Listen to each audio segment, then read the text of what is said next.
Good morning. I'm Josh Robertson. It is coming up on 7:30 on your Sunday. You're getting ready to head out the door. Again, we mentioned there's no Saints today, but it is a beautiful start. Lots to do. Po' Boy Fest. Let's get over to Hannah Gard now with a look at your Weather Authority forecast. Yeah, and a beautiful day in store for the end of your weekend. The sun is out now, mostly clear skies, and we are a lot chillier than where we were yesterday. We're seeing even some upper 30s on the North Shore.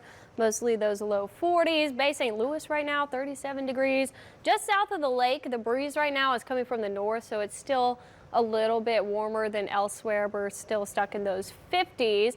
But most of us are seeing 10 to 25 degree cooler temperatures this morning. So noticeably cooler out there as you head out the door. If you're headed out early on, you're definitely going to notice that change.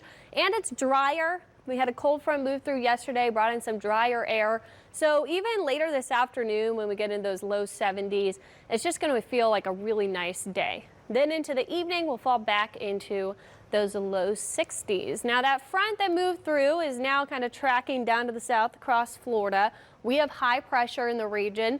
That's what allowed us to have clear skies. We lost all of that heat overnight. But look at this system that's starting to move across Oklahoma and Kansas and Texas. We're seeing those storms already starting to pop up this morning. The winds are very quickly shifting from the south again.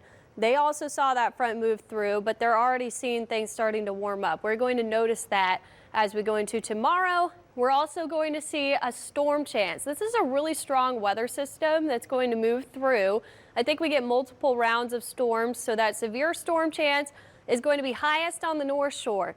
But all of us are going to see some sort of rain, and then that strong front behind it will blow through and give us some cooler temperatures. So looking at water vapor, this is the upper levels of the atmosphere.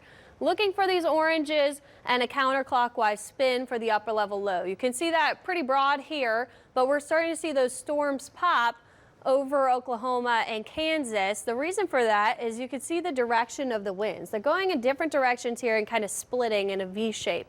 There's a lot of upper level lift and just wide scale lift in that region. That's where we look for storms, and specifically severe storms. Now that part of the system is going to continue to track east over the coming day. So the severe threat is on the lower side right now because you couldn't really make out that counterclockwise swirl on water vapor. We need a stronger low to have a better severe risk. So it's on the lower end in Oklahoma, but we do anticipate that low coming together a bit more as it makes its way across the plains. So we have a level 2 out of 5 risk for the area in yellow. That includes the North Shore and parts of southern Mississippi. The rest of us are in that level 1 out of 5 risk for severe storms. That just means we have a slightly lower chance of seeing severe storms pop up. Now the timing of this is going to be maybe at earliest tomorrow afternoon, but most of the models are showing just 1 or 2 rounds of storms coming through.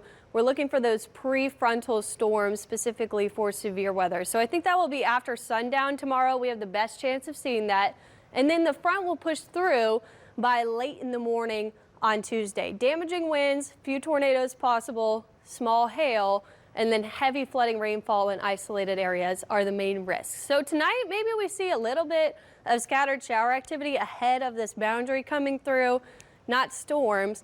What we want to watch for is once that warm front pulls through, then we're in the warm sector, dew points will be higher, and those ingredients will be there for severe weather. It looks kind of isolated on this model, but really we're seeing one wave coming through on many of these models, and they're coming through a little bit earlier. So it's going to depend on whether or not we see prefrontal little isolated storms pop up. If it's just this one round along the front, we still have that severe potential, but it will be on the lower side. This model kind of has that rolling through by very early Tuesday morning. Then we have that chilly air left behind. So temperatures even get stuck in the 50s by Wednesday, Thursday.